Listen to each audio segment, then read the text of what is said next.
Mga anak, aalis lang ako Maglinis kayo dyan. Bye, Nay! At dahil wala na si Nanay, ako ang bago niyong boss. Kaya sundin yung mga inuutos ko, ha? O Kyle, ikaw na magugas ng mga plato doon ha. Wow, lakas magutos Aba, nagrereklamo ka ba? Brianna, walisin mo yung mga kalat dito. Pwede ikaw naman. Walisin ko mukha mo eh. Ano sabi mo, babae ka? Hoy, ikaw Miguel. Ikaw gumawa ng assignment ko ha. Ang lala ng babaeng to. Sa bobo pa papagawa ng assignment.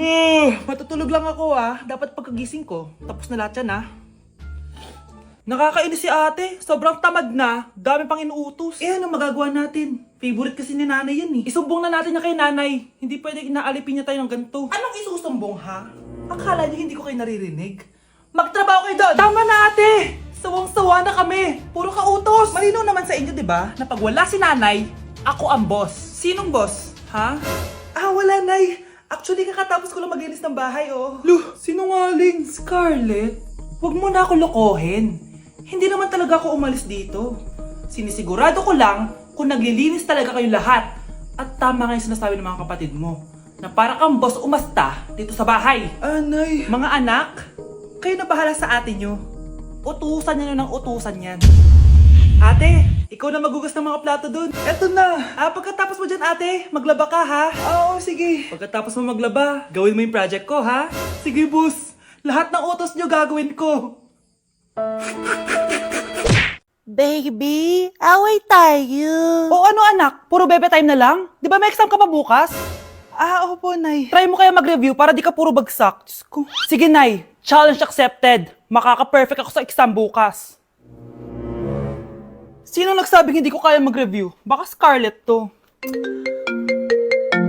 Ba't tumatawag na to? Bakit bes? Nagre-review ako. Te, may bago akong chika. Importante ba yan? Importante. So, eto na nga. Go, te! Spill the tea! Ano nangyari? 1 hour later. Siya. Sige na, te. Magre-review na talaga ako. Storbo. Saan na ba ako? X, Y... Hala, break na sila. Ano nangyari? 1 hour later. Mag-review na nga ako.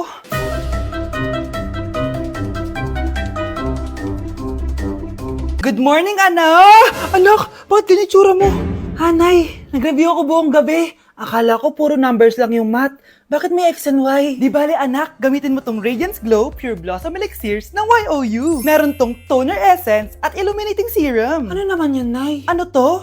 Nakaka-bright, prepare, at protekto ng skin. At di lang yun anak, nakaka-reduce to ng oiliness at ng skin texture. Suitable to for all skin types, kaya gamitin mo to para fresh ka bago ka mag-exam. Ay, ang fresh nga! Glass skin, no? Super lightweight at super dali lang pala i-apply nito, Nay. Go na anak, islay mo na yung exam mo. Good morning, class. Ready na ba kayo mag-exam? Sure nang makaka-perfect ako kasi nag-review ako. First question. Kung 5 ang kinain na pizza ni Maria at 2 ang sapatos ni Cardo, gaano kalayo ang Earth sa black hole?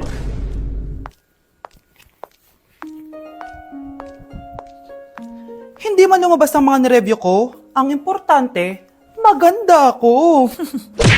Mga anak, maganda ba?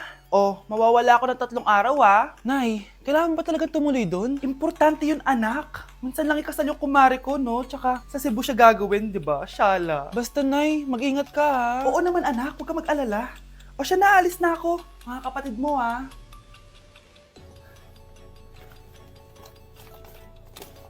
Saan yung wallet ko? Ay, kuya. Balik tayo sa bahay. Nakalimutan ko yung wallet ko. Ano ba yan? Maliliit na ako. Saan na ba yan? Ito. Ano ba yan? Oras na. Mabuhay, ma'am. Welcome to Air Philippines. How can I help you? Ay. Miss, dito po ba yung flight VD415? Yes po, ma'am. Check ko lang po. As per dito, ma'am, nakaalis na po yung aeroplano. Ha? Hindi ako pwede malit sa kasal na kumari ko. Kailangan ko umabol. Ma'am, kailangan niyo po ulit mag-rebook So, ang next available flight is bukas pa po, ma'am. Ano ba yan? Gawin mo ng paraan. Diyos ko, sayang lang pera ko. Wala palang kwenta tong airlines niyo Uwi na nga lang ako. Sorry, ma'am. Nay, nandito ka na agad? Akala ko ba 3 araw ka mawawala? Di ayun, naiwan ako na aeroplano. Alam mo, parang pinipigilan talaga ako ng universe makaalis Nay, buksan mo yung TV. Ha? Bakit? Breaking news! Nandito tayo ngayon sa site kung saan nag-crash ang flight VD415. Ayon sa mga otoridad, walang nakaligtas sa mga pasahero nito. Kaya pala, Kung nakasakay ako dun sa aeroplano na yun, patay na ako ngayon. Grabe ka talaga, anak. Best CEO Award. Deserve mo talaga yun. Thank you, Nay. Grabe ka na talaga, anak. Iba ka na. Oh, tara na. Naghihintay na yung mansion mo.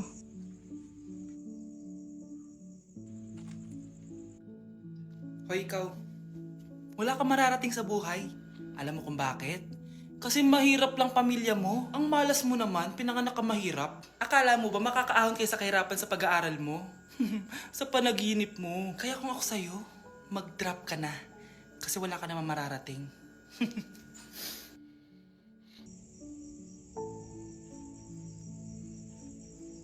Tara na, Nay.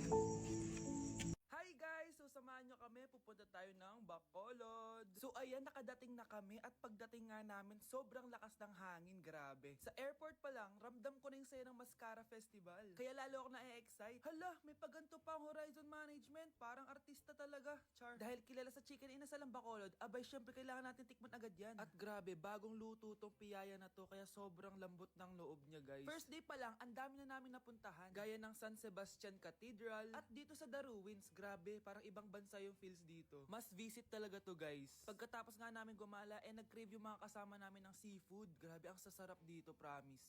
Next day is BP Day guys. Sobrang nag-enjoy ako sa mga booth dito guys. Una kong tinry itong Pinoy drop ball nila. Pagkatapos eto naman guys, yung color game, favorite ko to nung bata ako eh. O diba, nanalo pa ako. Susunod ko namang tinry itong pula o puti. Madali lang naman to kasi dalawang kulay lang naman ang pagpipilian mo. At ang panghuli kong tinry ay ang bingo nila. Grabe, nakaka-tense. Alam mo yung feeling na mananalo ka na dapat tapos iba-ibang numero yung lumalabas. So dito guys, kinakabahan na ako. Kasi naman, first time kong kakanta sa stage at sa maraming tao. Kinanta ko nga pala yung Nothing's Gonna Change My Love For You. Huy, di magsising. Grabe talaga yung suporta ng mga Bacolod nun. Kaya naman nagpakilig kami ng malala guys. Huy, OA. First time namin to ni Hannibal siya nasa stage. Thank you so much po BP sa sobrang sayang experience na to. Hindi ko talaga to makakalimutan. After namin mag-perform, gumala na kami dito sa may Lacson Street. Sobrang haba pala nito. So ayun guys, sana nag-enjoy kayo dito sa mini vlog ko and see you guys next time. Grabe, ang pangit ko pala dati nung bata ako. Sino itong tumatawag? Hello? Scarlett, wag kang papasok bukas sa school ha. Ha? Bakit? Sino ka ba? Basta, sundin mo na lang ako please. Ano yun? Ang weird. Oh anak, hindi ka pumasok? Ah, opo Nay. Masakit po yung pagkaramdam ko eh. Ah, pagaling ka anak ha. Anak, yung school mo, nasusunog. Nasusunog, Nay? Totoo nga yung sinasabi ng caller kanina. Grabe, buti na lang anak hindi ka pumasok sa school ngayon. Sino na naman to tumatawag na to? Hello? Sino to? Scarlett, wag kang matutulog ngayong gabi ha. Ikaw na naman? Paano mo nalalaman yung mga yan ha? Scarlett, please, sundin mo na. Anak, matutulog na ako ha. Ikaw din, huwag ka na magpuyat. Ah, sige po, Nay. Tatapusin ko lang po itong pinapanood ko. Kung hindi ako matutulog, ano namang gagawin ko buong gabi? Matutulog na lang ako. Baka niloloko lang ako ng caller na yun. Nay! Nay! Gising, Nay! Ano nangyari, anak? Binabangungot ka, Nay. Buti gising ka pa. At nagising mo ako. Sino ba talaga yung caller na yun? Sino ka ba talaga, ha? Bakit alam mo lahat ng mga masasamang mangyayari? Gusto mo ba talaga ako makilala, Scarlett? Oo, dahil hindi ako matatahimik. Magkita tayo malapit sa puno ng mangga. Hello? May tao ba dyan? Hi, Scarlett. Ikaw ba yung caller? Gusto mo ba talagang makita kung sino ako? Oo. Ako ikaw, Scarlett. Galing ako sa future. Ikaw ako? Kailangan kong ayusin yung mga nangyaring masama. Paano? Paano nangyari yun? Basta, Scarlett, ayusin mo yung mga desisyon mo sa buhay, ha? Sige na, baka mahuli pa ako ng mga humahabol sa akin. Sandali! Sino humahabol sa'yo? Gusto mo ba talaga ako makilala, Scarlett? Oo, dahil hindi ako matatahimik. Magkita tayo malapit sa puno ng mangga. Ako ikaw, Scarlett. Galing ako sa future. Paano? Paano nangyari yun? Basta, Scarlett, ayusin mo yung mga desisyon mo sa buhay, ha? Sige na, baka mahuli pa ako ng mga humahabol sa akin. Sandali! Sino humahabol sa'yo? Sino ba yung humahabol sa kanya? May mangyayari ba masama bukas? Bakit di pa siya tumatawag sa akin? Nay, si Biana po, pumasok sa school? Gumala daw kasama yung mga kaibigan niya. Tumatawag? Hello? Si Scarlett po ba to? Kaibigan po to ni Brianna. Nakidnap po siya kanina. Hindi ko po alam anong gagawin. Tulungan niyo po kami. Sinakay po siya sa van. Nay! Si Brianna! Nakidnap! Diyos ko! Anong gagawin natin, anak? Bakit tayo mo sumagot? Sabihin mo sa akin anong gagawin ko? Nay! Nay! Saan pumunta si nanay? Scarlett, dyan ka lang ha. Pupuntahan ko yung mga kidnapper. Napakadelikado naman ang ginagawa mo, Nay! Diyos ko, anong gagawin ko? Hello? Buti naman tumawag ka na. Alam mo, kasalanan mo lahat to eh. Kung pinaalam mo sana na makikidnap si Brianna, hindi sana pinigilan ko siya. Scarlett, may malaki tayong problema. Nasa bahay niyo yung humahabol sa akin. Magtago ka na. Scarlett! Nay, Oo, Scarlett. Galing ako sa future. ikaw ba yung humahabol sa isang Scarlett? Hindi ko na siya kailangan. Ikaw ang solusyon. Solusyon saan? Dahil sa paulit-ulit na pagbabalik niyo sa nakaraan, lalong lumalala ang sitwasyon namin. Hindi ko maintindihan. Kailangan mo na mamatay! Matagal na dapat kaming patayin ni Brianna. Pilit mong binabalikan na nakaraan. Kaya ikaw ang papatayin ko. Nay! Panaginip ng pala lahat yun.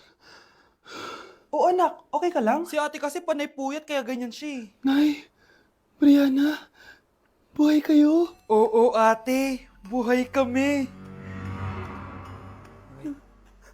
Anak, sumama ka na sa amin.